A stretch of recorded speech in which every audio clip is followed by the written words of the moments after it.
अस्सलाम वालेकुम दोस्तों। प्रोग्राम सरनसरा पांद में नौजवान कलमकार अदबज़ोक साथी गुलजार अहमद दरस जो अदबी ख़त प्यारे मुस्तफ़ा साहिल जे नाले।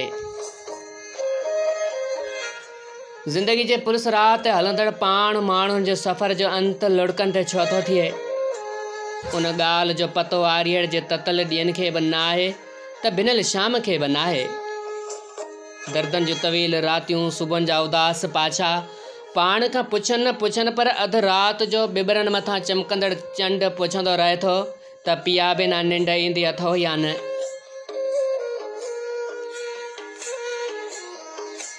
मुस्तफ़ा प्यारा अलमियो इहो आहे जो पंहिंजे मोहबतनि खे नफ़रतनि जे नज़रनि झोरे विधो आहे।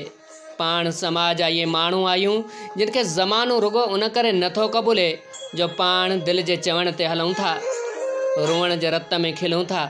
पाण खे दुनिया जी बीमारी न लॻल आहे।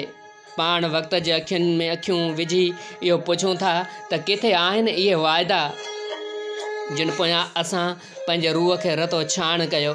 अलमियो इहो न आहे त असांजे अहसासनि खे बेहसी जे बाज़ार में चिथियो वियो, पर अलमियो इहो आहे त असांजे लुड़कनि जी क़ीमत जो काथो को करे न सघियो। मुस्तफ़ा जानी थियण लाइ हिते सभु कुझु थींदो रहियो आहे। ना आशना केतिरा ई गुलाब छाणींदी रही आहे। थियण लाइ हिते छा छा न थियो आहे। हिते इंसानी अहसासनि खे लताड़णु नई ॻाल्हि न आहे। कंहिंजे चोलीअ जे टिकनि में लिकियल लुड़कनि जो कसम मुस्तफ़ा, ही समाज अखियुनि ते ललकार रखण वारे ख्वाबनि खे भेलाड़ कंदो रहियो आहे। तुंहिंजे जनम ॾींहं ते तोखे जनम ॾींहुं मुबारक ॾींदे पिरे जहिड़ी पक ते पिरीं जे अखियुनि जे पलकनि ते तुंहिंजा ख्वाब हूंदा ई हूंदा।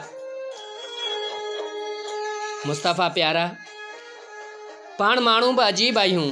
ज़ख़्म खाऊं था, दर्द सहूं था, रत रूं था, पर पंहिंजे प्यार तां दस्तर बरदार थियण जहिड़ो कुफर न कल्ह कयोसीं, न अॼु, न सुबुह कंदासीं। पाण वक़्त जे वार खे सम्झण सां गॾु सुठे वक़्त जे इंतज़ार जी ॻाल्हि ते नाहे भाड़ियो। पाण पंहिंजूं विखूं इहो सोचे न आहिनि रोकियूं त पिरीन प्यार पंहिंजे ते लॻा पहिरनि मथे पहिरा।